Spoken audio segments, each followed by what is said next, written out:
Pope Leo XIV is making an apostolic journey to Africa from April 13th to the 23rd. The trip will focus on peace and supporting marginalized communities. This will be the first ever papal visit to Algeria, a mostly Muslim nation with a tiny Catholic community. What should we be looking for, and what should we focus on as Leo's visit unfolds? Here with a preview is the senior Vatican correspondent for the National Catholic Register, Edward Pentin. Ed, good to see you. Happy Easter. Pope Leo will take 10 days to visit 4 countries on this historic visit to Africa. Give us the lay of the land. Where is he going, and why is he going to those places and nations? Right, Raymond. Well, he's going to Algeria, Cameroon, followed by Angola and Equatorial Guinea from April the 13th to the 23rd. It's his longest trip so far. It's not that long compared to other previous popes. Of course, John Paul had trips that lasted 15 to 20 days. This will last 11 days. But his primary, I suppose, the most important visit in his sense, I suppose you could say, is Algeria, in the sense that it's where St. Augustine was born, of course. He's an Augustinian, Pope Leo. So he'll be going there. That's a very significant part of the trip. He'll be visiting Annaba, which is where Hippo used to be. And he'll be visiting the archaeological sites there and celebrating Mass there as well in the Basilica of St. Augustine.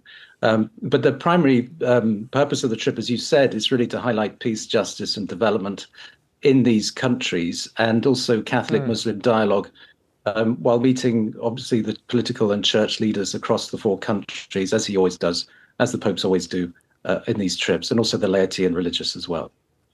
Yeah. Well, Africa is certainly the most rapidly growing region of the Catholic Church globally.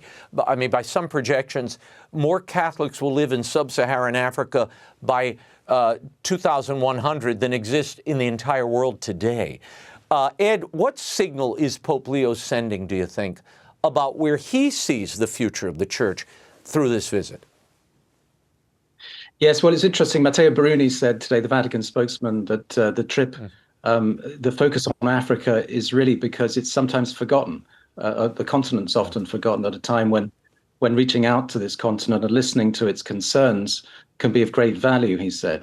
And also because there are certain examples coming from these countries in particular of coexistence and how they can have victory really through peaceful negotiations and mediation after conflicts. They've all had conflicts in one way or another, and so they've all come through the other side. Although Cameroon is still suffering very much from internal disputes and conflicts there, but otherwise, I think there's a great sense that there's a lot of a good example that these countries can give of overcoming conflicts in these conflict zones.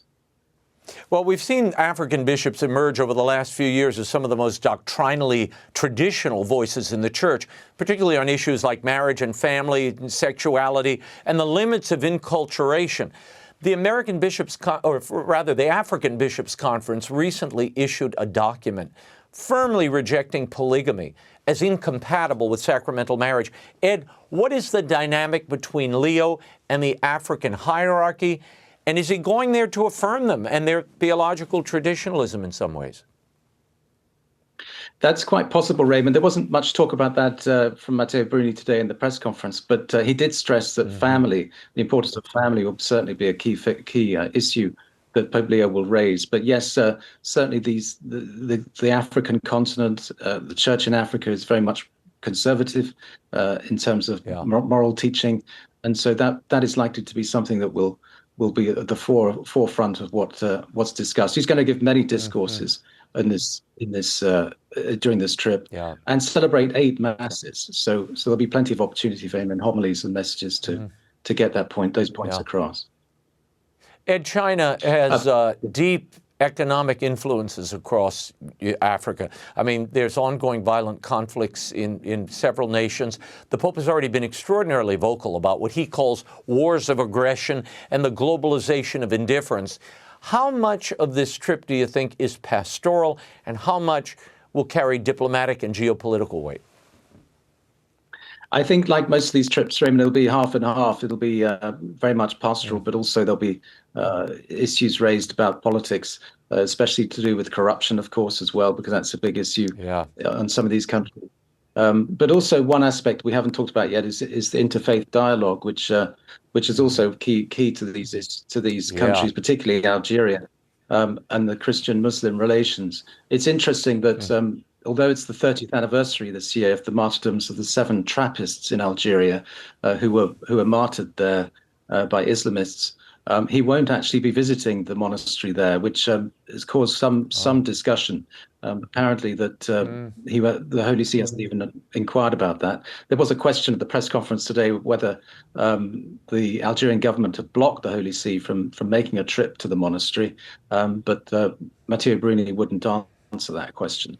He said he had nothing more to say about it. But it's also interesting that he will be visiting the Grand Mosque of Algiers, which is quite a contrast, that he won't be visiting this monastery or these other places where 19 martyrs died in Algeria in the 1990s. So it's not just Tiberine, which is where this monastery is. There are other places too where he won't be going. So that's a bit of a question mark. Matteo Bruni said, well, many Muslims were killed in the 90s too, and so but it is rather odd that I think some people think that he's not going to visit these places and pay homage to them. But anyway, that's all we know so far.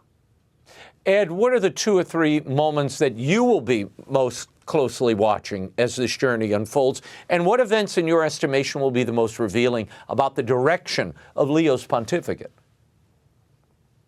Yes, well, I think it'll be interesting to see his visits to St. Augustine's birthplace. I think that'll be, very, very interesting, especially for him and the sort of Augustinian heritage there. But also, I think the masses, the homilies, what he's going to say, what he's going to focus on there, I think is something to watch. I think these issues are very much of concern to him. Of course, migration is going to be important to him here, and these kind of issues. But yes, as you say, it'll be interesting to see whether he'll bring up particularly the sort of the moral teachings and how much he'll discuss the marriage and the family over there because of these key issues, especially related to polygamy too. Right. So I think these are all going to be aspects to focus on, but we'll have to see. It's going to be an interesting trip, certainly.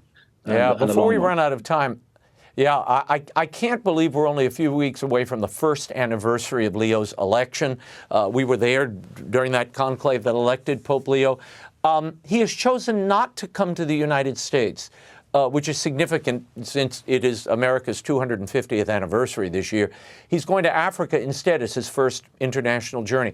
What is the Pope's itinerary here, and his choosing Africa first tell us about who he is and what he intends to do as Pope?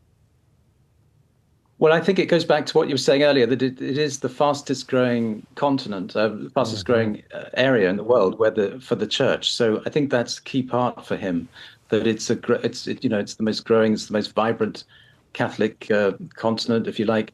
And so I think that's the key reason why he's going.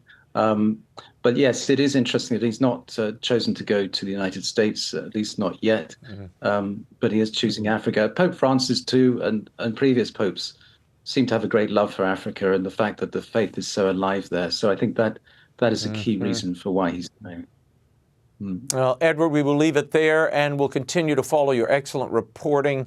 You can find Edward's reporting on X at Edward Pentin and at ncregister.com. Thank you, Ed. Thank you, Raymond.